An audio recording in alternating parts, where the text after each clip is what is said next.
Ketua Komisi 11 DPR RI Muhammad Misbakun menyatakan persoalan teknis Cortex berimbas ke defisit APBN Februari 2025 yang angkanya mencapai 31,2 triliun rupiah atau turun 30%.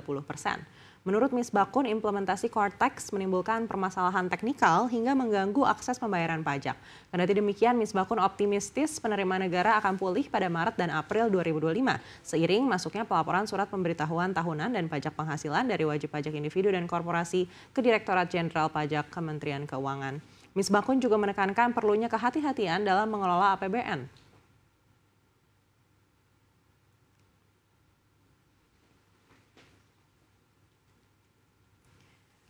Bunga, soal Cortex ini kan memang menarik ya. Implementasinya bermasalah hingga disebut oleh sejumlah kalangan sebagai salah satu biang kerok defisit APBN. Salah satunya oleh Ketua Komisi 9 Muhammad Misbakun.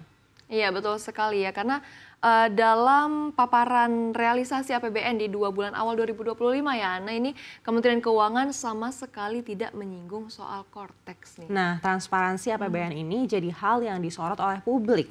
Iya betul sekali, karena dalam paparan Kementerian Keuangan ini menyebutkan kalau realisasi penerimaan pajak bulan Februari jumlahnya sebesar 269,03 triliun rupiah atau turun 30% begitu ya. Iya, Wakil Menteri Keuangan Anggito Abimanyu menyebut kalau pola penerimaan pajak sejak 2022 ini selalu sama, yaitu naik di bulan Desember dan turun pada bulan Januari dan juga Februari. Iya, namun Anggito tidak menampik nih kalau misalnya penurunan penerimaan pajak pada awal tahun lebih besar daripada tahun-tahun sebelumnya. Begitu. Kalau menurut Anggito ada 2 faktor penyebab defisit APBN, yakni faktor penurunan harga komoditas utama Indonesia seperti batu bara dan juga minyak Brent dan juga nikel, serta faktor administrasi seperti kebijakan baru yang mempengaruhi penerimaan pajak. Ya, nah semoga ya dalam paparan APBN kita selanjutnya kinerja APBN kita membaik dan ada juga transparansi juga nih soal Cortex yang seringkali menimbulkan pertanyaan ya bagi publik. Betul, karena kinerja APBN ini berpengaruh ke tingkat kepercayaan publik serta berimbas ke iklim investasi dan juga bursa saham domestik. Dan kita beralih ke informasi lainnya, masih dari dalam negeri, Kementerian Komunikasi dan Digital masih terus memburu pelaku penyalahgunaan frekuensi radio untuk penipuan online dengan metode fake BTS. Menteri Komunikasi dan Digital Mutia Hafid menegaskan bahwa pihaknya bekerja sama dengan Polri dan Badan Sandi dan Siber Negara untuk mengungkap kasus ini. Menteri Komunikasi dan Digital Mutia Hafid menyebut penyelidikan terhadap kasus fake BTS terus berjalan. Hal ini dilakukan melalui operasi bersama dengan Polri dan BSSN. Sebelumnya Kementerian Komunikasi dan Digital mengungkap praktik penipuan online yang memanfaatkan fake BTS atau BTS palsu. Perangkat ini dapat memancarkan sinyal seolah-olah sebagai BTS operator resmi sehingga para pelaku dapat mengirim SMS penipuan secara massal tanpa terdeteksi sistem operator. Aksi ini memungkinkan pelaku penyebaran SMS penipuan seperti penawaran hadiah palsu atau permintaan data pribadi secara langsung ke masyarakat tanpa melalui jaringan resmi. Menanggapi hal ini, Menteri Mutia Hafid telah memerintahkan Ditjen Infrastruktur Digital untuk mengambil langkah yang tegas. Dari hasil investigasi awal, tim DJID menemukan indikasi kuat adanya perangkat BTS ilegal di beberapa lokasi. Perangkat ini memancarkan sinyal pada frekuensi operator resmi namun tidak terdaftar dalam jaringan. Temuan ini mengonfirmasi bahwa SMS penipuan tersebut dikirim melalui infrastruktur telekomunikasi ilegal yang berada di luar kendali operator resmi.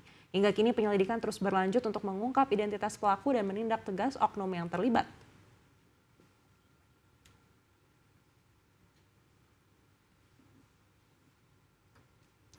Ya, ini langkah yang harus kita dukung ya, Ana. Penipuan dengan metode fake BTS ini tentunya sangat merugikan masyarakat, begitu. Banyak orang yang menerima SMS penipuan dan tanpa sadar ini memberikan data pribadi mereka.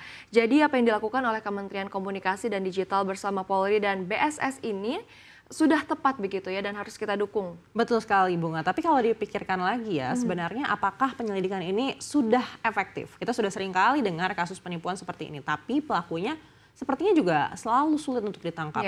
Penggunaan fake BTS ini juga sudah terjadi bertahun-tahun, tapi hingga kini masih terus berlanjut. Ya betul sekali Anda. Menurut saya justru ini bisa menjadi momentum yang pas nih bagi pemerintah untuk lebih serius begitu ya menangani kejahatan cyber. Apalagi dengan dukungan teknologi dan juga tim khusus dari Balai Monitor Spektrum Frekuensi Radio, di mana pelacakan perangkat ilegal ini harusnya ya Ana bisa dilakukan lebih mudah begitu ya. Jadi jangan sampai dikejar-kejar terus tapi nggak ketangkep gitu. Iya betul sekali, tapi kalau kita bicara realita ya Bunga, sampai Ya. sekarang belum ada pelaku yang berhasil diungkap ke publik. Itu yang akhirnya membuat masyarakat juga ragu apakah penindakan ini cukup serius atau hanya penyelidikan yang lama dan bertele-tele atau jangan-jangan melibatkan uang di dalamnya. Nah, itu kalau penyelidikan kasus kejahatan cyber seperti ini, memang ya kita semua tahu ya, memang nggak mudah begitu ya. Memang betul kejahatan cyber ini mengakar dan seakan-akan tak kunjung nih ada solusi karena pelakunya bisa beroperasi secara mobile dan menyembunyikan identitasnya begitu. Tapi yang penting ya pemirsa, penegak hukum terus bergerak dan segera menindak tegas para pelaku. Ya, itu menjadi harapan kita bersama ya. Kita lihat saja apakah dalam waktu dekat akan ada hasil nyata atau tidak. Yang jelas, masyarakat harus tetap waspada. Jangan mudah percaya dengan SMS ataupun WhatsApp yang mengatasnamakan operator atau instansi resmi.